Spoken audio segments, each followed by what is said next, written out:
Om Shruti Smriti Purananam Alayam Karunalayam Namami Bhagavad Padam Shankaram Loka Shankaram Shankaracharyam Sutra Bhashya Kritau Vande Bhagavantau Punah Punah Ishvaro Gururatmeti Murti Bheda Vibhagine Vyomavadvyapta Dehaya Dakshinamurtaye Namaha. Om Sahana Vavatu Sahanau Bhunaktu Saha Viryam Karavavahai Tejasvinavadhitamastu ma vidvishavahai. Om Shanti Shanti Shantihi.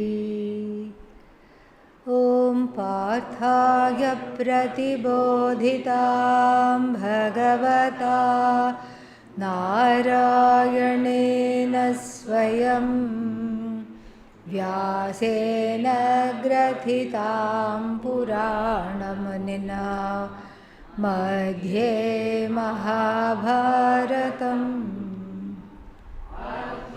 Tamritavarshinim Bhagavatim Ashtadashadhyayinim Amba Tvamanusandadhami Bhagavad Gite Bhavadveshini Yam Brahma Varunendra Rudramarutaha Stunvanti Divyaistavaihi Vedais Sangapada Pramopanishadaihi Gayanti Yam Samagaha Dhyanavasthita Tadgatena Manasa Pashyanti Yam Yoginaha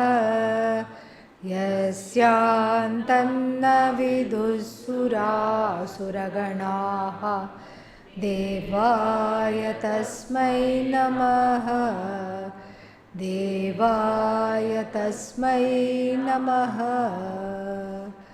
Om Paro Vyaktat Andamavyaya Sambhavam Andasyantastvime Lokaha Saptadvipa Medini Ya Nisha Sarvabhutanam Tasyam Jagarti Samyami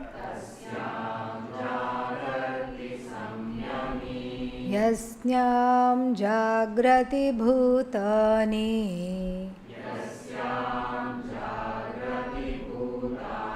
Sa Nisha Pashyato Munehe. Together. Ya Nisha Sarva Bhutanam Tasyam Jagarti Sanyami Yasyam Jagrati Bhutani Sa Nisha Pashyato Munehe. A very cryptic yet important verse. If we look at all the verses up till now what we have seen? Sthita Prajna Lakshana. And what are these Lakshanas? The one who is happy, being themselves, in themselves, by themselves, first thing. And the second thing, the one who is able to withdraw the sense organs from connecting to the sense objects. So they have mastery over the mind. Mastery over the sense objects is what? Mastery over the mind. Because the two are connected. The mind powers the sense organs.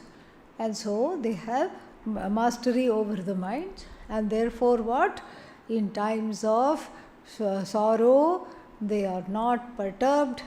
In times of sorrow, challenges, and in times of ecstasy, they are not carried away. All this was talked about. And then what else? They don't, few other things were also pointed out, that they don't go after the sense objects, they have mental mastery and all these things. But then it was also pointed out, even a murkha can train himself or herself to not go after the sense objects, but still the longing remains. That's why if somebody keeps a fast, the next day the eyes are bigger than the stomach. Meaning what? You say, put more in my plate. 4 days I have not eaten anything. Put more. And then you sit down to eat, you find that actually the stomach has shrunk. Only the eyes are bigger than the stomach, because the eyes thought, I can eat this, because the feeling is, I am starved. But what you have done is not starved yourself, you have trained the stomach, rebooted the stomach. And so, like that, the person who is able to school the sense organs to not go after sense objects senselessly, without the accompanying knowledge or without the value for what this thing is all about, that person is a murkha. Because even though the longing, even though the dalliance is not there, the indulgence is not there, the longing remains. Whereas for a person on this path, the longing also goes away in the light of Brahma Vidya, pursuit of Brahma Vidya. But at the same time, what do we have to understand? We have to understand that just the pursuit of Brahma Vidya without the management of the sense organ is what? Also useless. And so, he could have concluded, Tani sarvani samyamya yukta asita matparaha vashehi yasyendriyani tasya prajna pratisthita. So, that way, what number verse is that? Yeah, he could have concluded there itself. But then he keeps feeling, Lord Krishna keeps feeling that something more has to be said, something more has to be said. He's almost dragging this section, expanding it, elongating it, and now we see why in this chapter. In this chapter, Lord Krishna comes to the radical conclusion, and alas, has to communicate this to Arjuna as well, that we can sit here, Arjuna, and talk about Sthita Prajna's characteristics till the cows come home, meaning forever. Okay, because sometimes the cows don't go home. And so till the cows come home, we can keep discussing this, but it is to no avail, useless. Why is it useless? Because only a jnani can recognize another what? Jnani. Only the person of self-knowledge can recognize another person with self-knowledge. So no matter, even if I have a list of what constitutes jnanam, it is of no use. No use at all. At some point I have to throw the list away, because the jnanis are very unpredictable. They don't behave in predictable ways according to the list of qualities, qualifications, whatever they are called, lakshanas, given here. Like even Lord Krishna, sitting on the banks of the river, all the gopis came to worship him. He played with them, pinched one's cheek, and danced with another, pulled the sari of the third, and then when it came time to go home, Mother Yamuna is in terrible spate. And what happens? They say, please give us a mantra so that the rivers part, so we can go home. This is very easy mantra. if Krishna is a Nitya Brahmachari, means forever celibate, has not even looked at a woman, let alone flirted, has not even had that thought, let the Yamuna part. And the gopis said, this is a lie. Why you were just pulling my sari? Why you were just pinching my cheek? Why you were just dancing with me? How can I go say that? I don't think this will work. And he said, okay ladies, you are welcome to spend the time here. I don't want you to go. You can be here. No, we have to go home. Okay, then try the mantra. Very half-heartedly rolling their eyes, they said, if Krishna is a Nitya Brahmachari, may the waters part. And to their surprise, it parted. Then on another occasion, they had to similarly go to a small island in the Yamuna river to feed a sage. Actually, Krishna's guru, I think it was Sandipani Rishi, was there, and he was well known to be a foodie, and loved food. And then so all the women took lots of things they had made. They fed the sage until he burped and belched and said this was just a fantastic food. And he made all the vessels that were brought were all empty. Same thing happened. Yamuna is in flood. They can't go back. Sudden flash flood. And they said, please give us a mantra to cross the river safely. Just, this is very easy.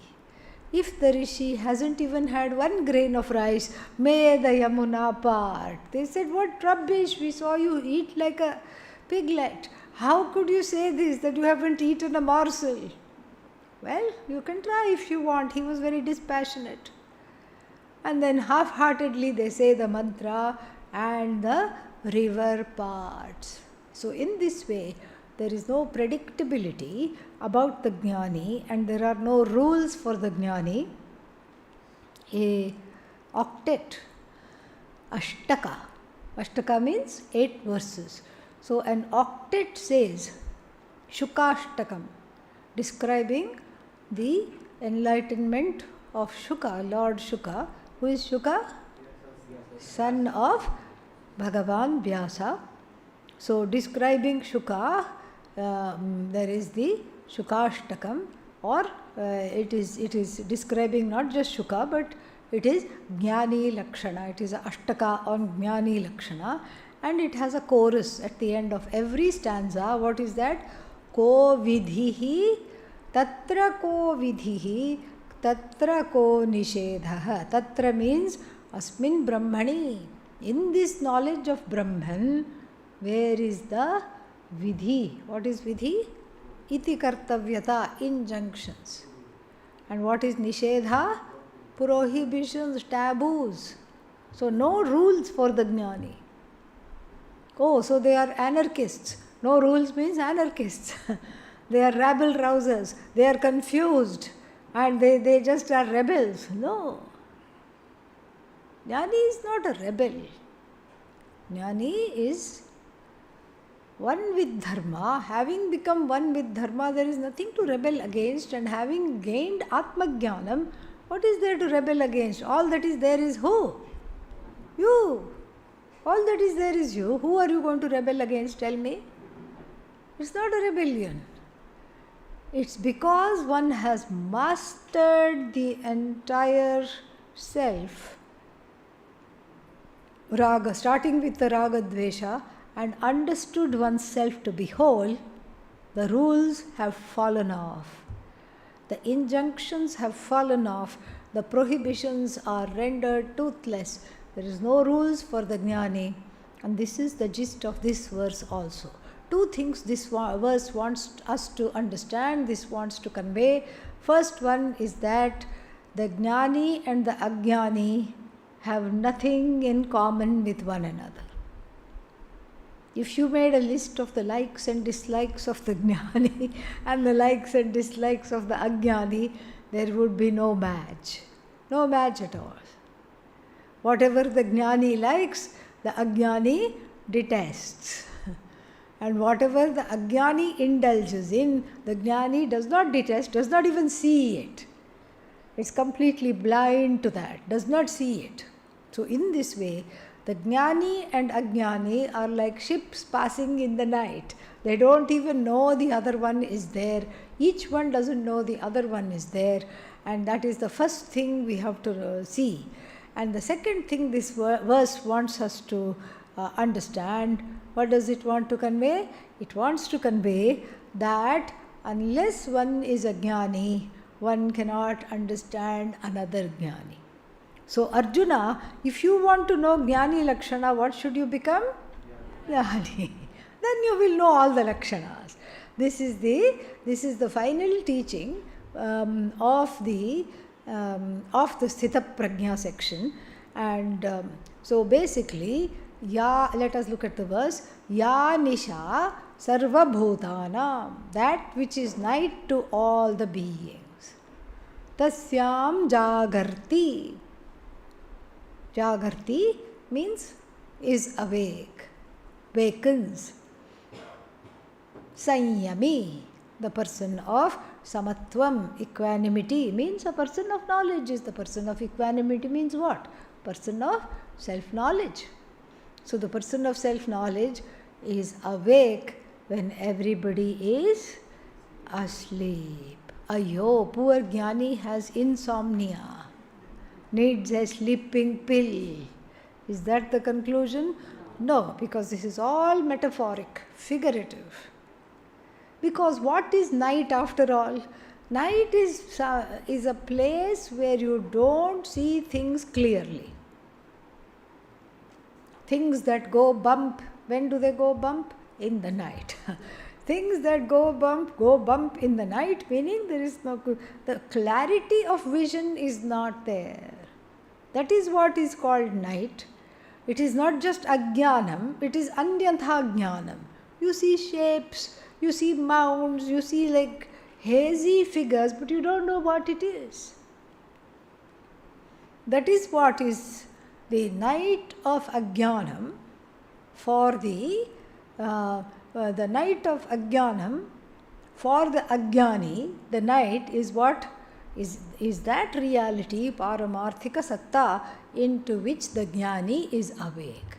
So the night here is not exactly ignorance, it's ignorance plus anyatha jnanam, wrong knowledge, filled with projections which lead to dejection. Every projection leads to dejection.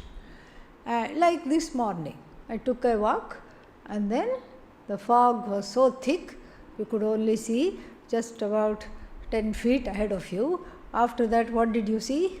Beyond what the eye could see, there would be just shapes, sizes. You have to infer, oh, this looks like a mountain, must be a mountain because it's on the other side of the river. Oh, this looks like a person. Or could also be a stump of a tree. So like this, you had to infer. The fog was so thick, you had to infer. And you had to go slowly because you couldn't see a thing. So here, this perception in the night is affected due to darkness. So the darkness is what? Tamas. The affected nature, the affecting nature of the darkness is the ajnana that has morphed into various projections, wrong notions, wrong projections. That is how night should be understood. Night is where you don't see things clearly. So what is night for the ajnani? Into that, what the ajnani does not see clearly. Asti kaschit, there is something there. Asti kinchit Brahma. They've all heard Brahman. Okay, there is some Brahman. Is it a rock? Is it a person? Is it a tree? What is it? That is not known. And to that reality of Brahman as Atma, the ajnanis are doing what? Sleeping. Fast asleep. Sleeping and snoring, we can say. Or we can take this metaphor a little more and we can say So sleeping is ajnanam, but we have to include ajnanam doesn't cause problems. I have already told you. All the animals in Rishikesh are happier than all the people in Rishikesh put together. Yeah. You must never make in Rishikesh an eye contact with a dog, because every dog has to have a board on its neck. Beware of super affectionate dog. Yeah. You make eye contact, it will come and hug you. It will come and stand on your shoulders. It will want to be petted immediately. And some of them will false bark. Ooh, just because they want to be petted, no other reason. So they all seem much happier. There is one 3-legged fellow. Have you seen that? He is the happiest of them all. Bouncing around, one leg gone. We don't know what happened. Car went over it, or another fight with another animal. We don't know. Only 3 legs he has. One leg gone at the root. Somebody must have surgically removed whatever was diseased or something. And then he is the happiest of all of them. Wagging, bouncing. Sometimes when he is along with all the other animals, other dogs, they push and he falls also. Still, even while falling, his tail is wagging him. He is not wagging the tail is wagging him. He is totally led by Ananda, full Satchidananda. So ajnanam doesn't cause problems. Ajnanam, not knowing something doesn't cause problem. Not knowing chocolate cake never has caused a problem. What is the problem then? Yeah, what causes the problem is anyatha jnanam. Taking myself to be not what I am not. Lack of knowledge, absence of chocolate cake knowledge does not cause problems, but the fact that other people are enjoying it and that I am a wanter of it then causes problems. I don't have that lack centered on the I, projected onto objects, people, situation and things is the cause of all kinds of problems. So therefore what? So therefore there are 2 ways the word night has to be interpreted. First is night, darkness, tamas, ignorance. Second is the night is actually swapnavastha. What does the sleep do? Sleep here is sleep of ignorance, first meaning. Second meaning, what does the sleep do? Sleep in sleep, the dream is projected. Only from sleep you can go to dream, otherwise it's daydream, it is not the dream. So sleep becomes the precursor to the dream, just as ajnanam becomes the precursor to what? Anyatha jnanam, otherwise knowledge. Knowledge that is not wise, it is otherwise.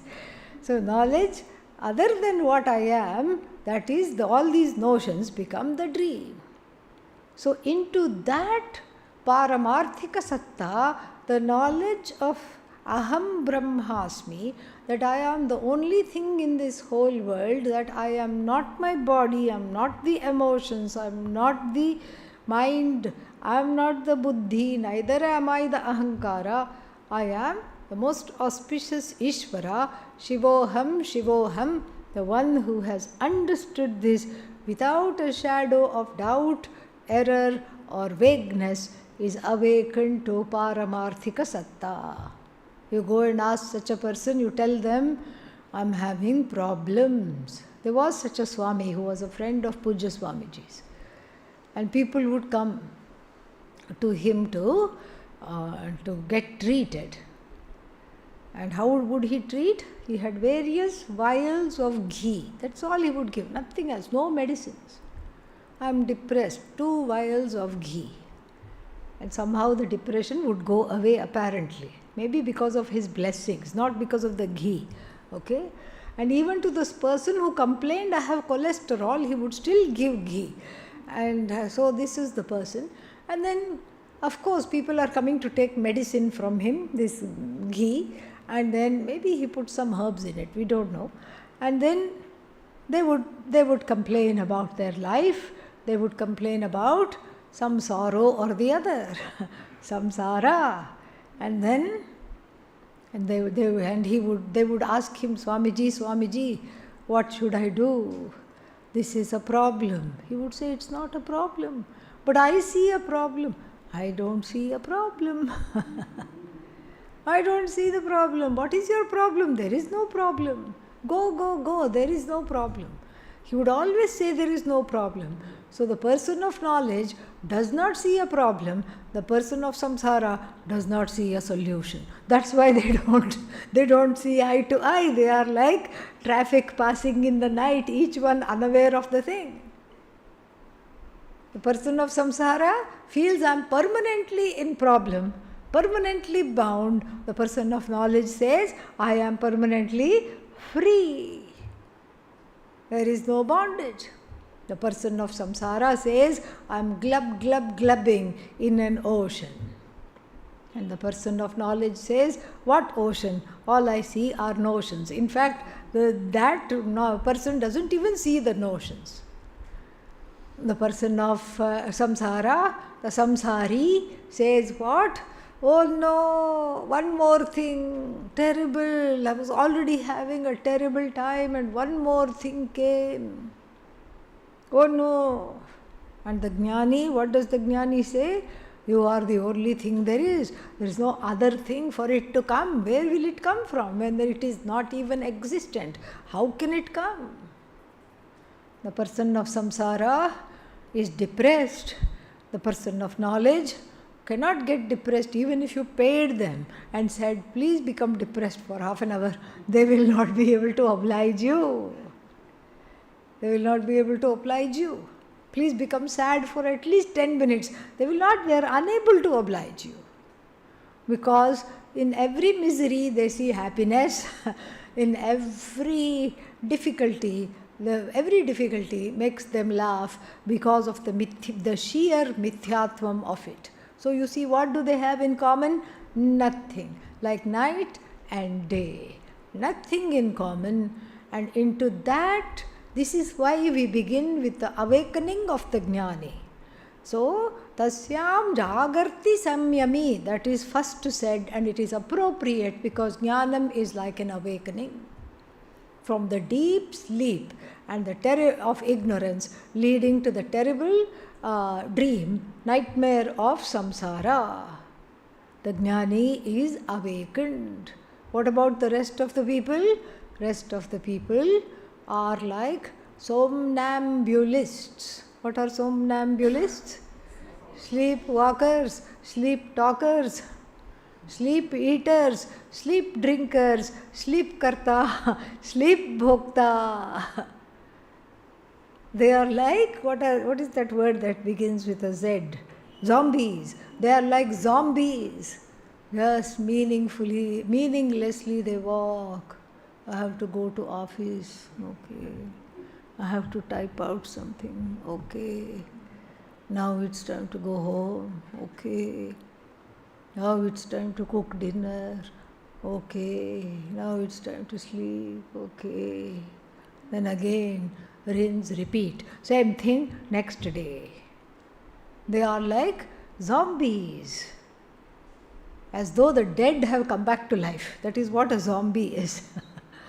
After dying, no Atma Shanti, and apparently they somehow, this is just a sci-fi story, okay? Don't take it seriously and please don't have nightmares.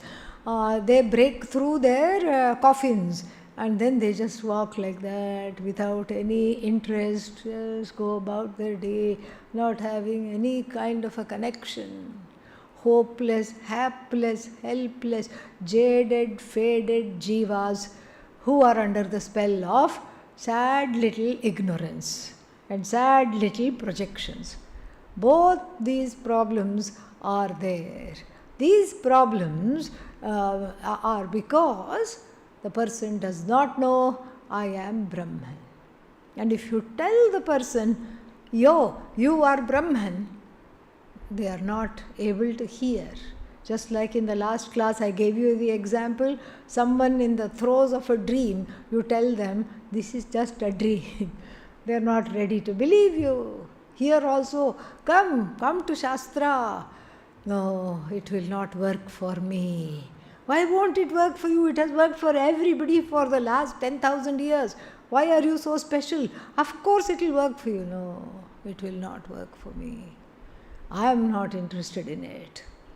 It will not help me.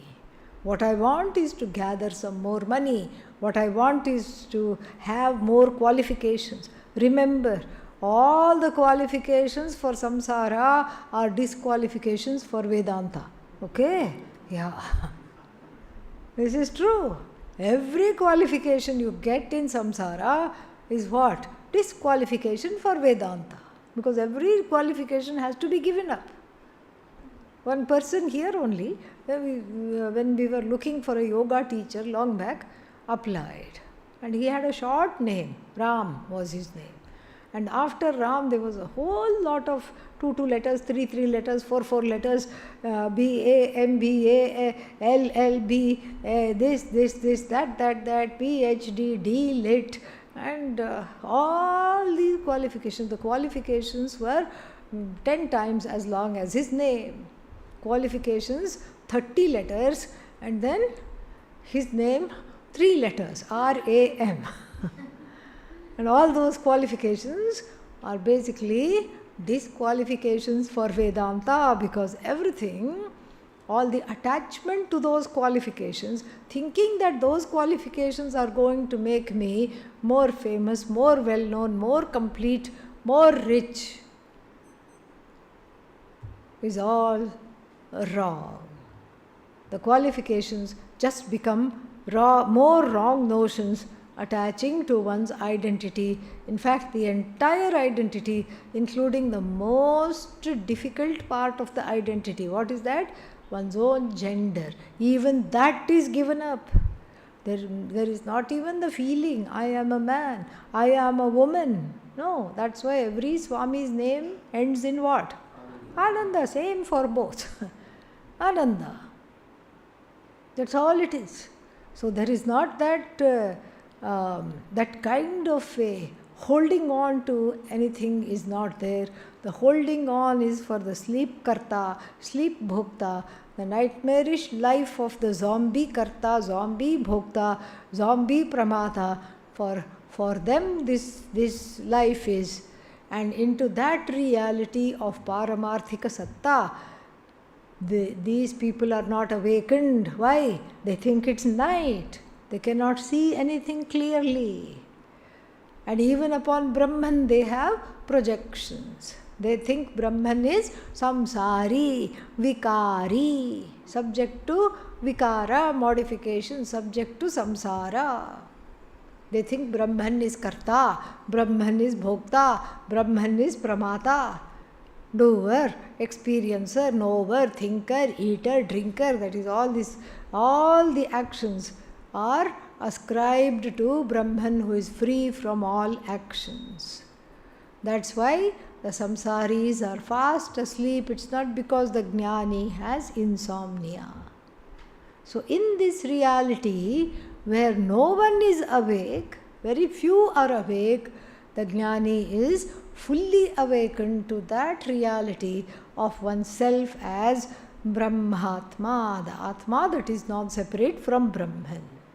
Yanisha sarva bhutanam, that which is night-like for all beings, tasyam, in that so-called night of ignorance, where all the beings have succumbed, that night which is ignorance for all beings is what? An awakening for the jnani, because in that very night that jnani is awake. Yasyam jagrati bhutani. Jagrati plural, even though it looks like singular. You have to be careful in second conjugation.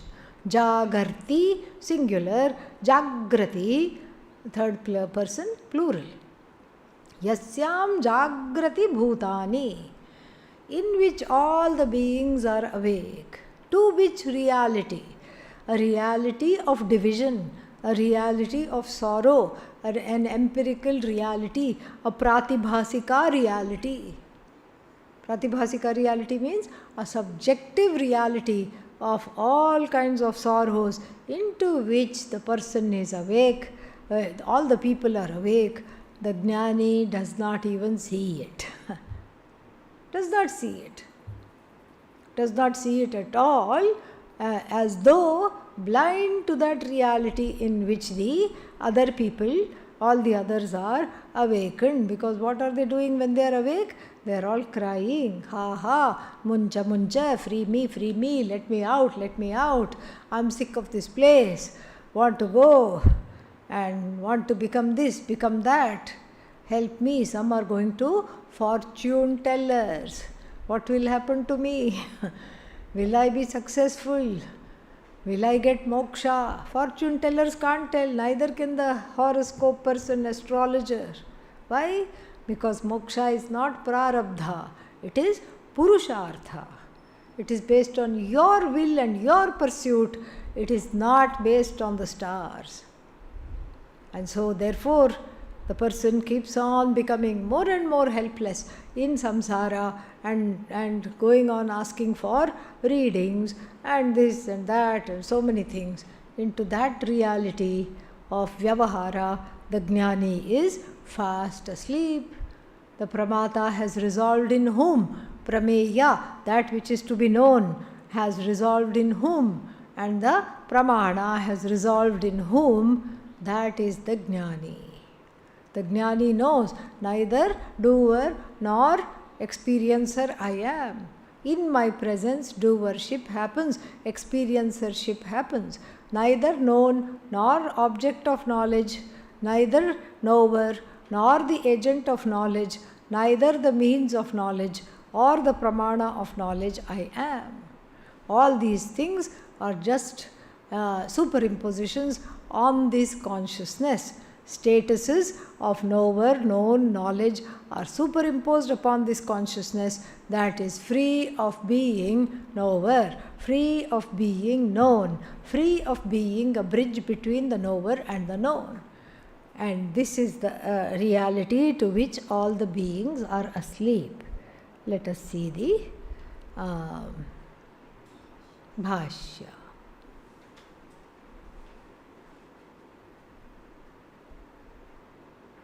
Okay, so Vidyavatvad, Vidyavatvadi Nimitta Atmasambhavana Rahitaha Ityarthaha. So then, Saha Evam Bhutaha, in this manner, Sthitaprajnaha, the Sthitaprajna described in this manner, Brahmavit, the knower of Brahman, Shantim, Sarva samsara dukkha uparama lakshanam shanti. Shantim, what happens? That shanti apnoti, prapnoti, adhigacchati. How? In the form of Brahman itself gains this shanti. Sa esha jnananishta stuyate. This abidance in knowledge is further praised. Is further praised in this verse, and what is that? That verse is this our verse. Which one is it? 70? No? 69. Yeah, 69th verse is praised, and then long bhashya, but we can see it little by little. So this is the what is this sthita prajna? What is this sthita prajna is introduced here. I was reading the Bhashya for the 70th verse. That's why it looked a little off. Okay, anyhow. So we are back here. Yaha ayam laukikaha vaidikascha vyavaharaha saha utpanna viveka vijnanasya sthita prajnasya avidya karyatvat avidya nivrittau nivartate. This is the Pratigya Vakya on part of the Adi Shankara, because this sentence is going to be elaborated in the entire Bhashya, very important sentence. So what is the introductory sentence? Yaha, the one who is what? Yaha goes with sthita prajnasya. Let's take that. Yaha sthita prajnasya. For this sthita prajna, who is this sthita prajna? This person who has the utpanna viveka vijnanasya. Who is this sthita prajna? The sthita prajna is the one for whom viveka vijnanaha utpannaha yasya saha, is the one for whom the understanding of oneself as Atman has been born. That knowledge has been born. That person is known as what? Sthita prajna. Yahacha ayam laukikaha vaidikascha vyavaharaha. So this kind of vyavahara means vyapara. That didn't help. Vyapara means what? Vyavahara. No. Activities, pursuits. So all kinds of pursuits, whether they are religious pursuits or what? Mundane pursuits, worldly pursuits they can be, or they can be religious pursuits. So the religious pursuits and the worldly pursuits, for this sthita prajna who has the knowledge born of viveka. What is the knowledge born of viveka? I am everything. I don't need anything else to complete me. For the one who has this knowledge, laukika vyavaharascha, vaidika vyavaharascha, the worldly activities and pursuits, and the religious activities, spiritual activities, pursuits, sadhanas, yajnas, upasanas, fasts, everything. What happens to all of them? All of them nivartate, returns, beats a retreat. Worldly activities say bye-bye. Religious activities also beat a retreat. There is, in other words, there is no activity in which the sthita prajna, the person of knowledge, is compelled to engage in. Listen carefully. Compelled to engage in. Freely they may be engaging in many things for the betterment of the world, for helping somebody out, that's different. But there is no other thing other than teaching and their own study they engage in for their own, what kind of things? Sense gratification, for completing something, for feeling complete, for getting some kind of a kick, or for getting rid of something they no longer want. Those activities, there is a zero kind of activities. Those activities are completely, totally, fully absent. Totally absent, fully absent, completely absent. This is a very big claim which is going to tick off a whole lot of people. But Adi Shankara is Adi Shankara. He is not trying to rabble, rouse and tick off the people. He is just giving the message of the Shastra, and if people are not ready for the vision of oneness, they are wedded to a vision of all kinds of divisions, because they are not ready for the vision of no division. That's why they are having a lot of rebellion. They are the ones rebelling. Adi Shankara is just giving the view of the verse of the Vedas, the Bhagavad Gita, and the vision of the Vedas, which is in keeping with the vision of the Vedas. And what is it said? That all kinds of compulsory activities enjoined by the Shastra or done because one thinks it is one's duty, even though they may not be religious. The Shastra doesn't say you should have children and take care of them. The Shastra doesn't care if you have children or not. If you want to have children, have children. Don't leave them on the street. Take care of them. If you don't want to have children, the Shastra is not going to say that. So the injunction, the worldly injunction, oh, everybody should get married, everybody should have children, this is what? Human made. This is why it is called laukika vyavahara. It is not Shastric. Shastra doesn't say. If the Shastra said everybody should have children, then it would not say that from Brahmacharya itself you can become a sannyasi. It will not say that. So the Shastra doesn't tell you, get married. You get married because of your own desire.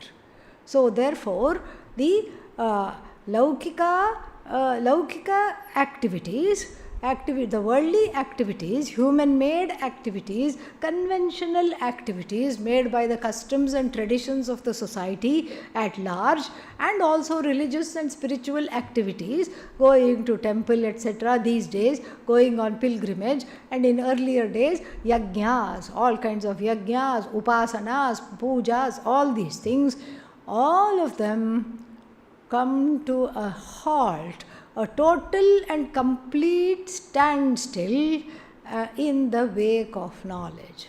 The question is why? Because all these activities, whether they are prescriptive religious activities or freely indulged in Laukika activities, all of them are for what? For the sake of this knowledge alone. So when this knowledge is gained, then what? They have no purpose. So you are drawing the pot from the well. The pot comes up with the water. You put the water from the pot inside your bucket, and after that what? You don't take care of that pot. You let that pot go to the bottom of the well. You just let it go. And so like this, there is no purpose. Why? Because the purpose of the pot to which a rope is tied, what is the purpose of the pot? To fill up your pot, to fill up your bucket. Once it has done that, for you, that pot has no purpose, so you let it go back into the well. You don't even try to hold the rope. You let the rope go, and then because it is all on a wheel and everything, it will go there and stand in the well. The next person has to do the hard work of then filling and pulling up the pot. So you don't have to then take care of that bucket. The bucket is gone. Similarly, all Laukika activities is like Karma Yoga, etc., is to discover the self, is to help discover the self. All religious activities is to get Shama, Dhamma, Dharma, etc., to discover the self. So when the self has discovered, of what use are these activities? This is what has to be understood, and people will have opinions about that right here. So then he says, so nivartate. How nivartate? Why nivartate? Because avidya karyatvat avidya nivrittau nivartate. This is a beautiful sentence. Please mark it and please keep contemplating on this. It's very, very important. So, why do these nivartate come to a cessation? Why do these come to a cessation? Because they are all products of avidya, broods of avidya. And when the avidya is gone, what happens to the broods of avidya? They also follow the mummy. Avidya gone, the children of avidya hang on to avidya. Like when you fell the tree at the root, when you take out the roots, will the tree remain? No. Will the leaves remain? No. Will the fruits remain? No. Will the nest of the bird remain? No. Everything comes crashing down. So therefore, what has the jnani accomplished? Simply avidya nivrittihi. Avidya nivrittau, in the wake of this nivartitayam hi avidyayam, in the wake of this departure of avidya, the cessation of all the things connected to avidya also takes place. Avidya goes away, and then what is dependent on avidya? We saw the family tree. What is the child of avidya? Kama. Kama goes away because avidya is the cause of kama. Avidya gone, root cause gone, kama goes away. When kama goes away, what goes away? Karma goes away. When karma goes away, what goes away? Karma phala, punya papa goes away. When punya papa goes away, what goes away? Punarjanma goes away. Rebirth goes away. You see how everything is there? So if you try to attack Kama, somewhere in the line, how many Kamas are there? So many. Kama has got identical clones. Many Kamas are there. So if you attack one Kama, that one dies. Another one springs up, like the head of Ravana. Lord Rama is trying to kill him and breaks into a sweat because he directs the arrow and pulls it towards one head. The head disappears, and then by the time he looks again, grows back. The 10th head, like the 10th man, is never missing because each time it is cut, it grows back, it grows back, it grows back. Why? The head symbolizes Kama. If you attack Kama, then nothing will happen. Vibhishana, the brother of, what's his name? Ravana, tells Lord Rama, don't attack the head. And you will never get ahead if you keep attacking the heads. They will just keep growing, keep growing, keep growing. Go to the root cause of all these kamas described by the head. Go to the root cause. What is that? Avidya. And where is the avidya? In the same heart, which is encroaching upon, eclipsing the vidya, which is also in the same heart. Then he aims the arrow at the heart, and then Ravana dies. Means what? Ahankara dies. Ahankara dies. It's all metaphorical. All the heads are ragadveshas. That very nice song is there. I have told you this before also. Khelati mama hridaye, Ramaha khelati mama hridaye. In my heart, Rama is plays. Rama plays nowhere else except in my heart. And then, who is this Rama married to? Shanti Videha Suta Sahachari. She is Vaidehi. She is Shanti. That's why she doesn't have a body. Why? Because she has no form. She is Vaidehi. Shanti. Brahma Shanti. The Shanti gained from understanding Brahman. So this Brahman knowledge is always with Rama. Separated from this knowledge, there is restlessness and samsara. Even Rama as though becomes a samsari, separated from Sita. And Sita is abducted by what? Rakshasa, ragadveshas. The ragadveshas rob the antahkarana. This is all a heart. It's all happening in the heart. Ragadveshas rob the antahkarana of the peace. Shanti videha sutta sahachari dahara yodhya nagara vihari.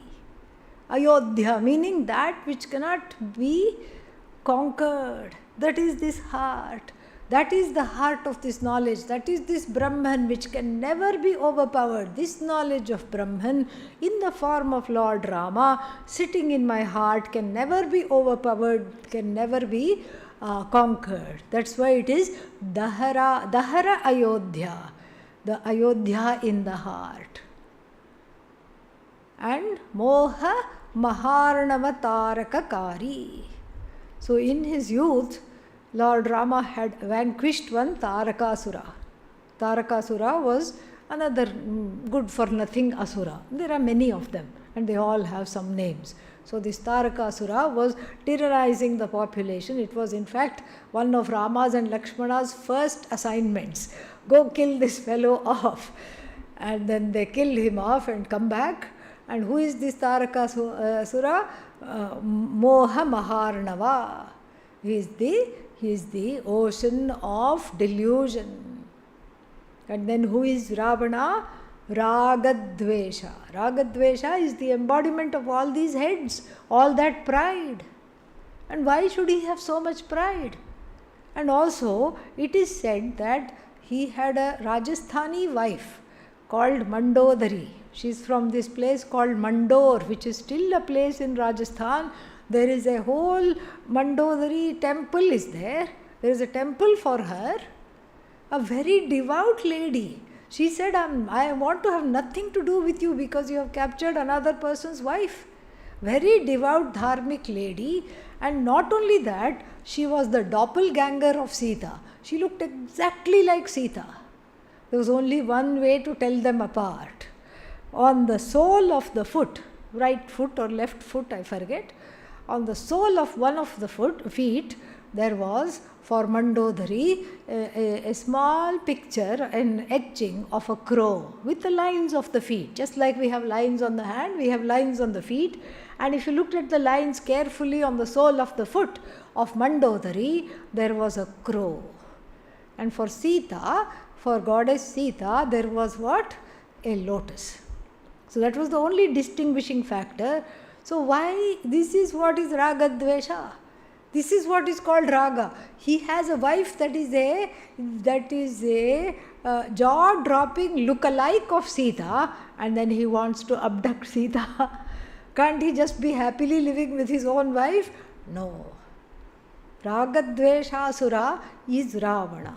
And who is this Rama? The one whose knowledge, reveling in which knowledge? The one who can kill off these asuras. I already have, but I want more, I want more, I want more. And then the second stanza says, Parabrahma Samrajyodhari Satyajnana Nanda Shariri. Very beautiful. So what is the kingdom was robbed by the internal fighting of the royal family, Kaikeyi, etc. And then what is this kingdom? Parabrahma Samrajya. I am Brahman iti knowledge, this kind of a knowledge. And that when finally he has his coronation, Rama here is sitting on the throne of Param Brahma, reigning over the kingdom of the self. This is what is every jiva's destiny. Every jiva has a royal destiny. Ooh, I'm going to be king, queen? Yes. How? Reign over Swarajya, Samrajya. Your Swarajya is your Samrajya. The mastery of the self is your kingdom. Oh, it's such a small kingdom. What are you talking about? What is the self? Everything. Everybody. Includes the universe. Includes everything. It is the self of all. It is the self of Indra. It is the self of Brahmaji. It is the self of Hiranyagarbha. What do you mean it's a small kingdom? You won't be able to handle this kingdom if you're not ready. So then, this is the kingdom over which the Lord Rama reigns. And then what is the body? The body of the king, the body of the reigner is what? Satyajnanananda Shariri. The body itself is just Satyam Jnanam Anantam Brahma. Like this, there is a very beautiful song, and maybe somebody can sing it at satsang. You can teach it to yourself and sing it. We can do that. So, we can do that at satsang. So then, here, this was the idea that Ravana could not be vanquished as long as the avidya or the heart of the matter, the heart which held the ragadveshas had to be vanquished, and then the ragadveshas by themselves went away. So here, very important idea which is going to recur elsewhere in the Bhagavad Gita and all over the Upanishad. Avidya karya nivrittau avidya nivrittakatvat. So when the karya of avidya, the effect of avidya in the form of kama, in the form of karma, punarjanma, blah blah blah, when that is taken care, when avidya is taken care of, all the karyas are also what? They are also dead. Avidyayaha cha vidya virodhat nivrittihi iti etam artham sputikurvan aha. Then how does avidya come to an end? There are two very important ideas. First one we have just spoken of. How does avidya come to an end? Avidya comes to an end because it is killed by what? Vidya. Rama's Shastra that kills Ravana is called Brahmastra. Brahmastra has two meanings. Big Astra, Brihivriddhau, big Astra. No, here it's not big Astra. The Astra is in the form of Brahman. The weapon of Brahman, killing the Ahankara, kills the Avidya. Kills the Avidya, kills the Ahankara. And so therefore, let us not forget, Adi Shankara says, that the killing of avidya happens of what? Because of what? Vidya. Why? Because they are opposed to one another like tamaf prakashavat, like light and darkness. Narada goes to Bhagavan Surya and says, because he likes to make jokes, Narada is full of mischief. Oh, Narada, come for a ride in my chariot, says Surya Devata. Come, sit. How is everything in the world of mortals? Udhar kya ho raha hai? What's happening? Give me the news. Everybody is very happy with you. Oh, Sun Lord, everybody worships you. Really? Yes. Whether they are from the west or the east, they are doing sun salutations. They are all worshipping you. They are all very happy with you. Aha, that's why everybody is fond of you, Narada. You bring such good news. Thank you for telling me. Everybody is worshipping me all over the world. But what? No, never mind. You're in a good mood. I don't want to spoil your good mood. Come on, tell. No, it's okay. No, tell. I want to know. What is it that you're holding back? Well, there is one holdout who refuses to look at you. What? Who? I am omniscient. I see everything. I don't see any holdout. Who is this person? Her name is Ratrihi, Miss Night. What? Where is she now? Right now, Bhagavan. She just went to America. Let's go there. He goes. And then what happens when he reaches United States, East Coast? What happens? Where is she? Narada says, What happened? She just left for India. And in the story that we tell small children, that is why the sun keeps setting and rising and setting and rising. That's why in the imagination of the stories, we say that he pulls a chariot of 7 colored horses, rainbow colored horses. Why? Because he's still in search of Miss Night, the only holdout who refuses to look at the sun and say, Oh Mitraya Namaha. She is the only one who doesn't say that. How dare she? Let me catch her. And he will never catch her. Why? Because light is opposed to darkness. Wherever there is light, there cannot be darkness. In fact, there is no such thing as darkness. Think about it. There is no such thing as darkness. What is darkness? It has a negative meaning. Absence of light. Opposite of light. But really speaking, there is no such thing as darkness. It's like that Kuppan story. The one who was asked to keep lamps wherever there was a dark place. Ooh, lots of light. Ooh, lots of light. Turned behind. Light. Everywhere light. Came back. And so, why does avidya go? Because wherever there is vidya, avidya has to go. Avidya has to put on her shoes and leave. Cannot stay. The two cannot coexist. And so we have to understand that this avidya of the jnani was spirited away by what? Vidya. Was spirited away by Vidya. This we have to understand. So the opening Bhashya is with a big bang. And Adi Shankara says, Iti etam artham sputi kurvan aha. To show this quality, to show these two points, what is the first point? That all actions come to a standstill. When?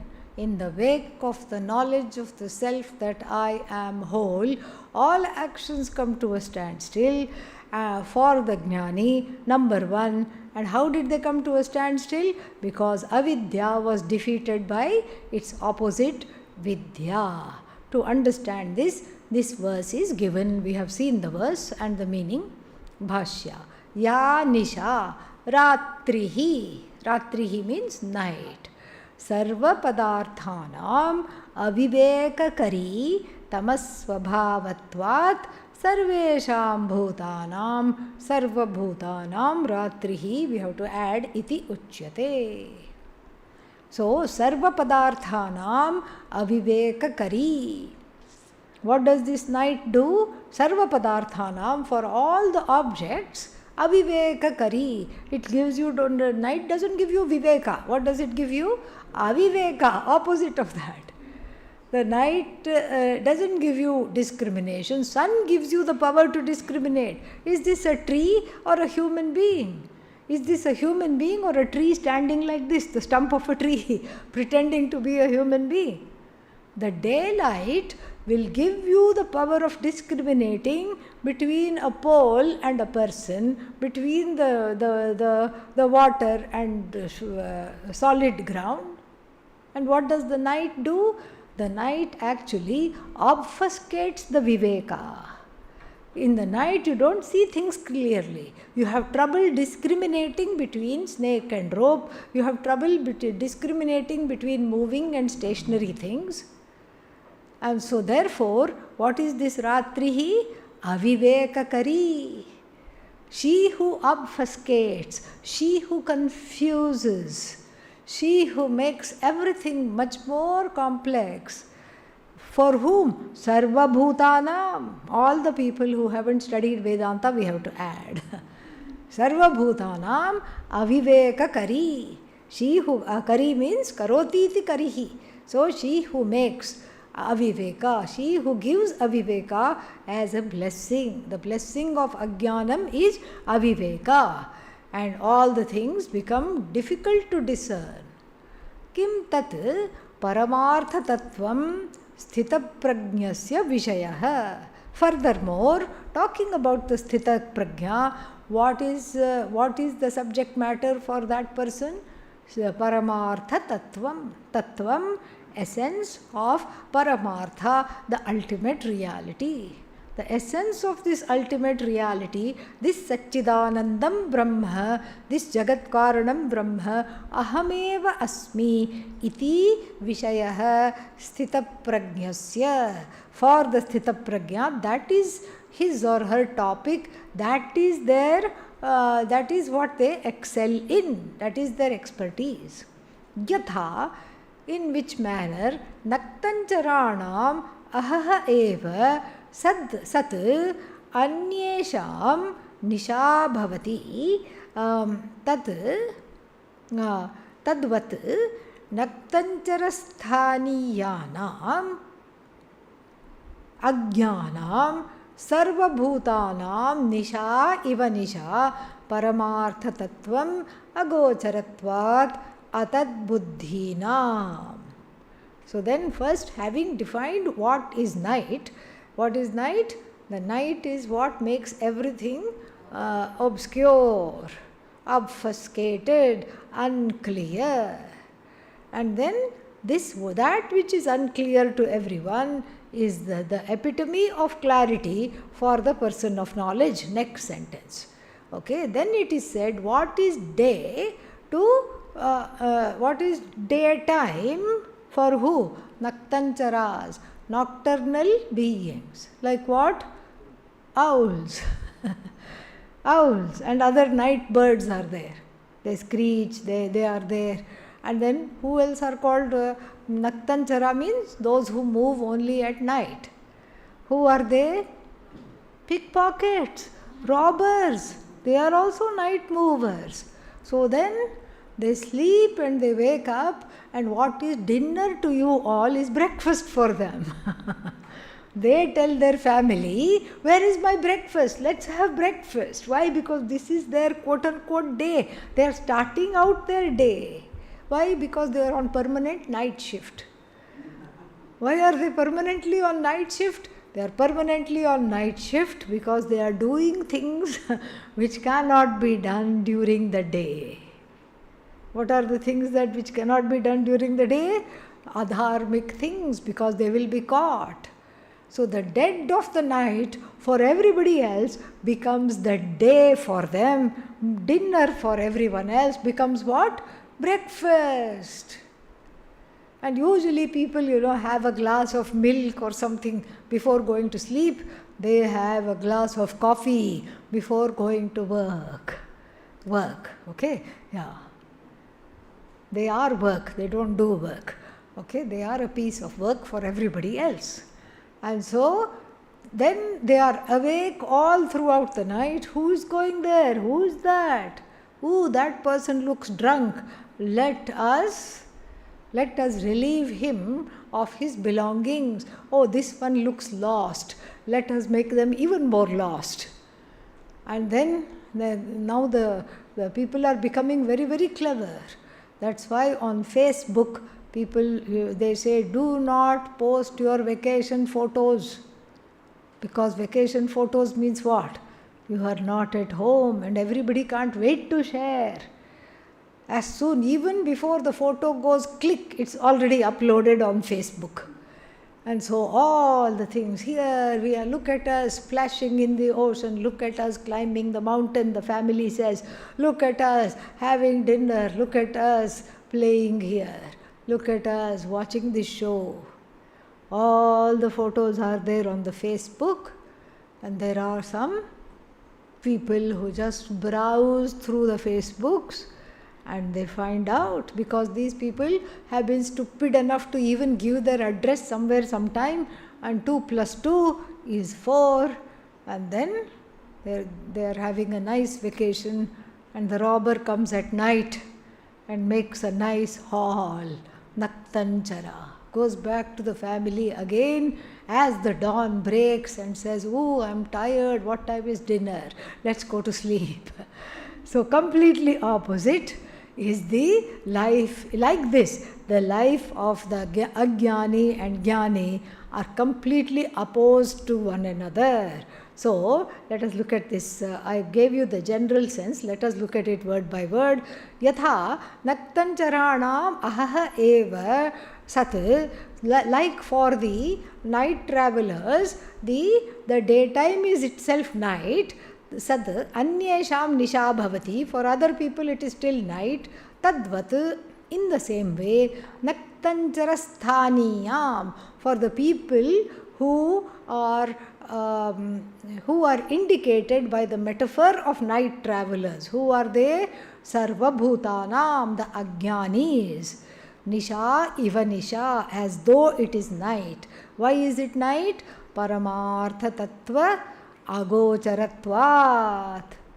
Because they don't know, they cannot see, they cannot understand the ultimate reality of limitless Brahman being the same as themselves.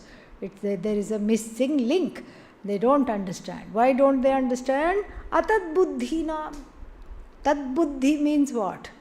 That tasmin brahmani buddhihi yasya tad buddhihi. And in fact, the Bhagavad Gita is going to say in the 5th chapter, tad buddhayaha tadatmanaha tannishtaha tatparayanaha, to show the various names for the jnani. Tad buddhi means the one whose buddhi is committed to Brahman alone. No other commitments are there. So atad buddhi means the buddhi is everywhere else except in tat, which means Brahman. So the buddhi is nowhere near Brahman, completely mired in Atma, Anatma. Of course, Anatma is Atma ultimately, but they don't know that. They could not even be bothered to find out. So this Atat Buddhi Nam, and this is also very interesting. This Atat Buddhi is a specific trademarked, what's his name? Adi Shankara expression.